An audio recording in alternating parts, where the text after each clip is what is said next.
Well, you got something good going on right there, you know what I'm saying? Moving on.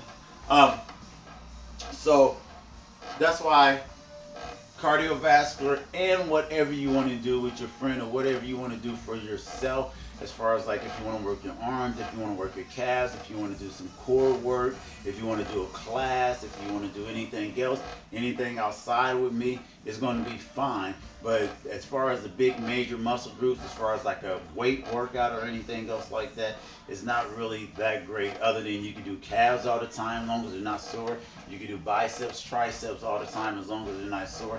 And you can do core work all the time as long as it's not sore. Lower back, any of the things that's going to strengthen any of those things. You can do that 5, 6, 7 days a week because these are muscles that we utilize in every activity of what we do during a daily basis, and they can be trained like that. As long as they're not sore, you can train those muscles. And I encourage you to train those muscles along with cardiovascular work, along with eating. You can do sprints, you can run upstairs, you can do push-ups, you can do plyometric, because those are not tearing into the muscle matrix as far as like what our workouts are doing. So we need to optimize recovery while we're also taking away certain nutritions and doing nutritional things. You understand? Yeah. So that you don't be over trained. So I just do one fatigue. workout a week without you, and that will be what, back? Did you say? Yeah, and most of the times it will No, probably I be think back, so but most too. of no, it'll be back because I want you to do shoulders and chest with me because it's your points that we want to work on emphasis.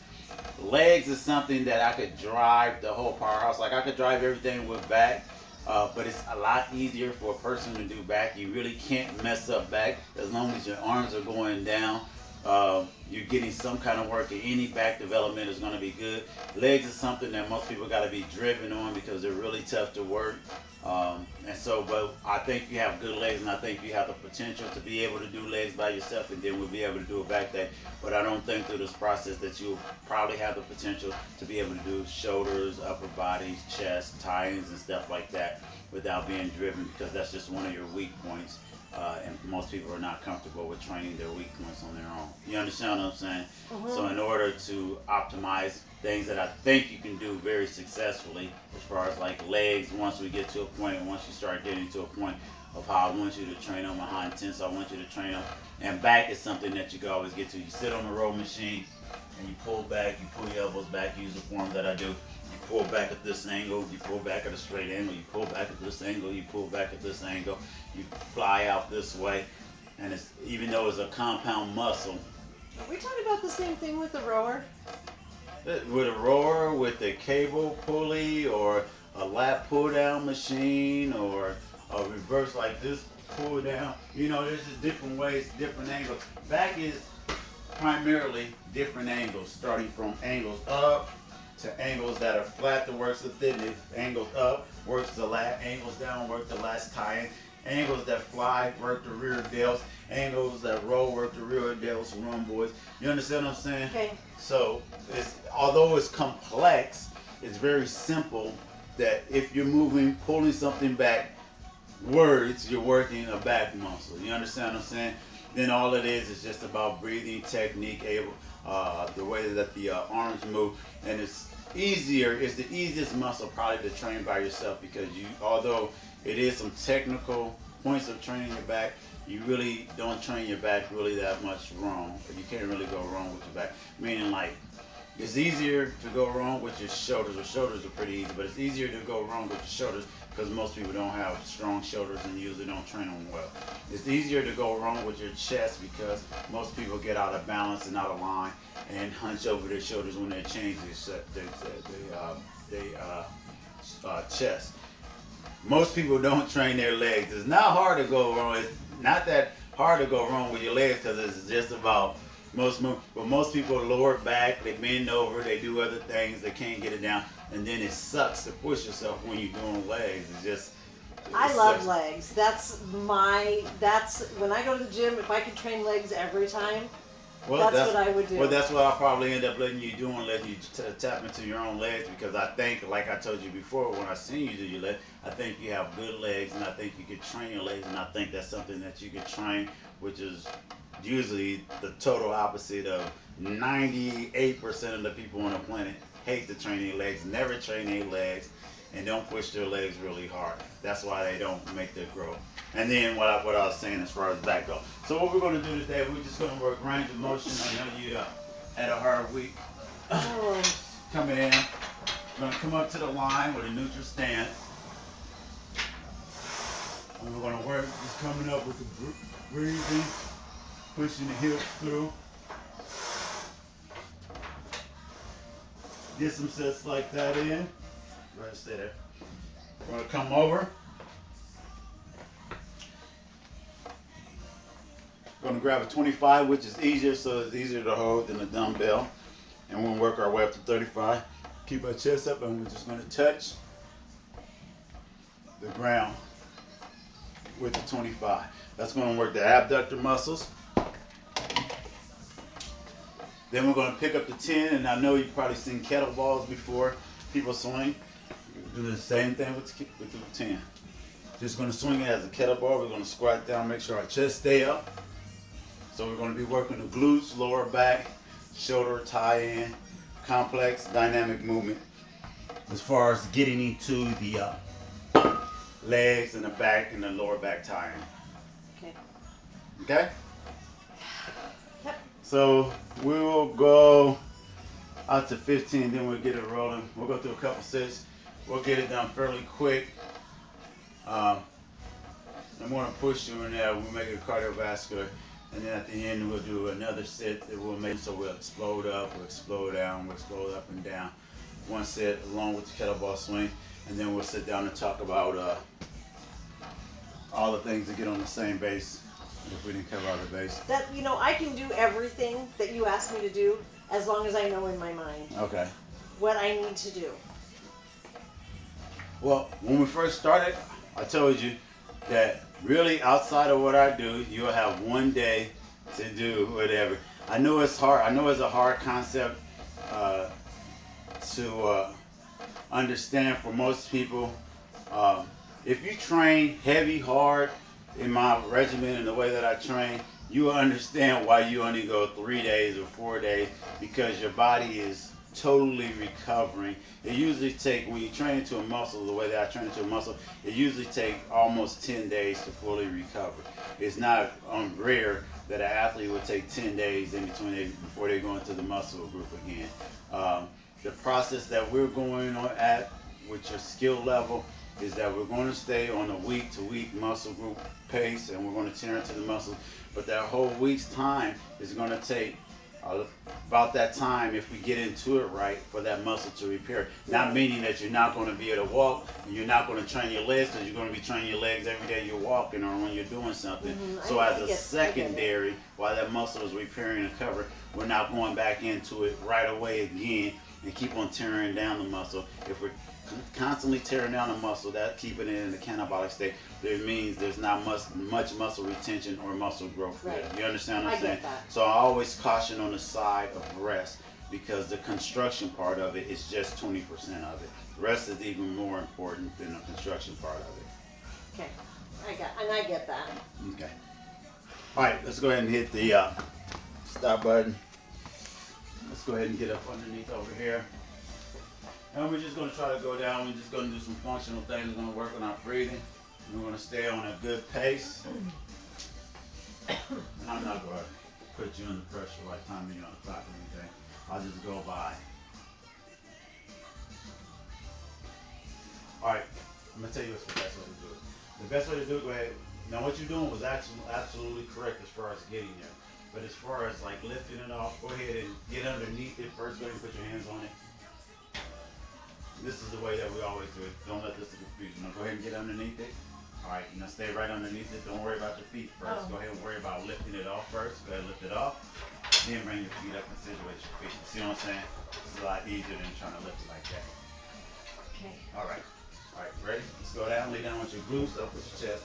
Deep breath, right going down. There you go, and up. There you go. Same thing. There you go. Pull out your hips forward. Good movement. Stay on that pace. There you go. Good work. Good work. Good move.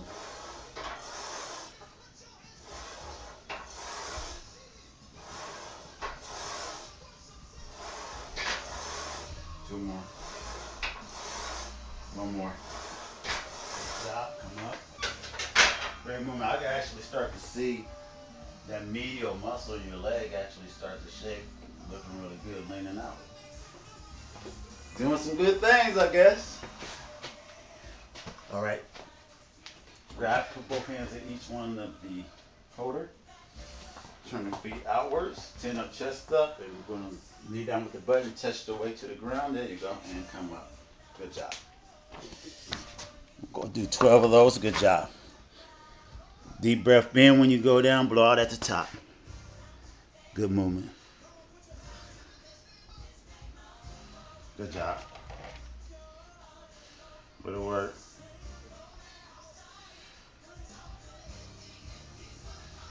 Four more. Three more. Good movement. Two more. Good job.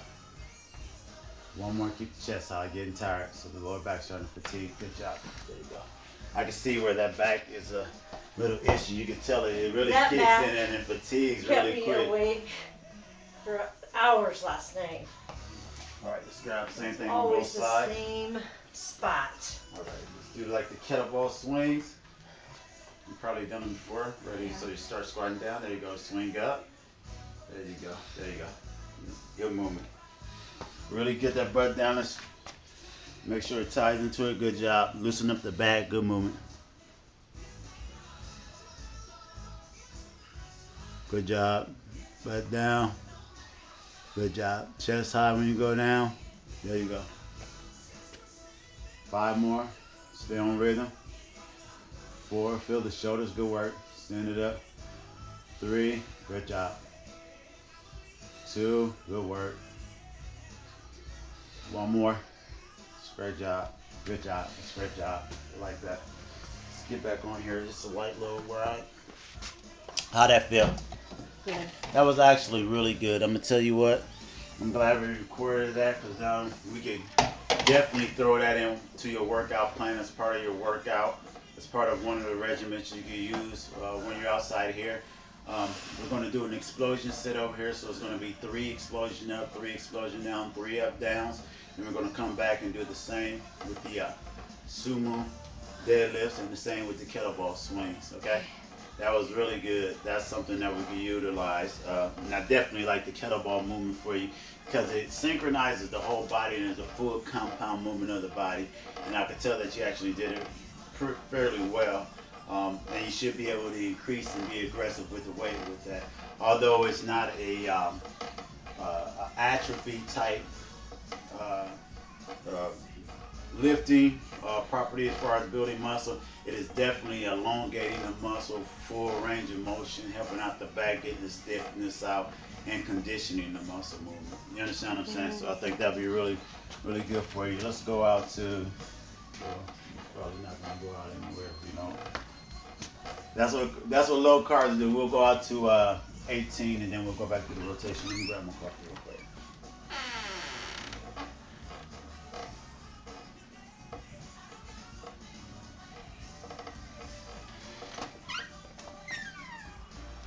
And you know, my downfall is not eating the wrong things. It's not eating. Like, I'll text you every now and then and go, Lamont, I'm here, what can I eat? And if I'm in a spot where I see everything that I can't eat and I'm overwhelmed, like the other day, I was with Mom. Yes. It was all disgusting food. Okay, the number one important thing is eating. We don't want to but this is. You're not hearing me. I'm hearing exactly what you're saying. Meaning like you can't eat because there was nothing healthy there to eat, and I couldn't leave. There was nothing I could do. Okay, but didn't have any protein with me. Okay, listen to what I'm saying. Now, the reason why I say this is because the devil is in the details. What I mean by that, the devil can seep in. Because you can rationalize with yourself every time you go anywhere that, I can't find anything that's particularly healthy, but I have to eat, so I'm going to eat this. And so then you create a own delusion inside your head that although you're eating what you have to eat, which is the most important thing, even if you have to eat unhealthy, but you'll get back to old eating habits and change the chemical dynamics of what's going on inside your body by continually doing that. Now, if you have to do it and it's sporadically, like that's how bodybuilders get away with cheat days. If you have to do it and it's sporadically where your body's not adapting to it, it's not going to cause harm. It's going to cause more harm not to eat than to eat. But that's what I mean by the devil is in the details. See, that's a question I needed to ask. Yeah. Is it better not to eat, or is it better to eat just a always, little I bit always of say, something? it's always better to eat. It is better to eat a spoonful of sugar than not to eat. It is better to eat a dead animal carcass than not to eat. Well, I'm just not. This is what I mean by. I understand. That is not eating is totally counterproductive, because that means what not eating does is, although you take in the good things, your body is going to try to metabolize that and break that down to fats to actually store it, because it feels like it's starving, because it's so used to being on a schedule. So even though you're taking the bad things and it may change you chemically and your body might want to start doing some things, it's not enough consistently to change the whole dynamics of it. You understand what I'm saying? Right, I get it. All right, go ahead and hit pause. All right, we're going to do explosion, so we're going to do explosion up. We're going to do the explosion ups, then we're going to do the explosion downs, then we're going to do the explosion up and down. So always get the bar, the mini squat, then sit your feet. There you go. Ready? Up. Sit your feet. All right. Go down. Chin up, chest up. Right? When I say up, explode up fast as you can. Stay down. Yep. Ready? Up. Good job. Go back down. Nice. Up. Go back down. Up. All right, stay up. This time you're going to go down. Ready? Down. Good job. Go back up. A little faster down. Ready? Down. There you go. Back up. Down. Nice. Stay down. We're going to go up, down this time. We're going to go up and go down. Ready? Up. Hey, good job. Down. Nice. Up. Down. Good job. Up. Down. Good job. Striking. Good job. You'll see a couple of them that are really good, especially on those downs. Now that's the stimulating, so we don't have to overload the body with weight. That's stimulating muscle tears, using speed and a little bit of weight as apparatus. Let's do the sumo squats. There we go. Really concentrate and be conscious of your back getting fatigued when you get to those last ones and force it to stay up. Good job. Good job. We're going to do 12 of them. We got 3. Good job. Lay down with the butt. Up with the chest. 4. Good job. 5. 6. Halfway there. Now let's start being conscious as far as technique. There you go. 1. There you go. 2. Good job. 3. Good work. 4. Good job. 5. One more. Good work. So the last one you got a little bit bent over, but that was all of them was pretty good. And I think, because we always do this, me, you, everybody, I kind of train through it. When we get we're anywhere we're close to the end, we get tired, and it's just a natural human function to be like, oh, at the end and kind of exhale before you actually get through. And that's one of the things you have to actually practice. All right, let's get the kettlebell swings. Real deep in. There you go. Real deep on the squat. Tie the glutes in. There you go. Let's do 15 of them. Yeah, 4 right now. Good job. 5. Good work. 6. 7. 8. 9. Good job. 10. 5 more. 1. 2. Good movement. 3. 4. And 5. Good job. You know what? On your days off, I'm gonna have you do kettlebell swings because it's actually gonna help your back out. It's gonna get the stiffness out too. So we're gonna throw that into your regimen.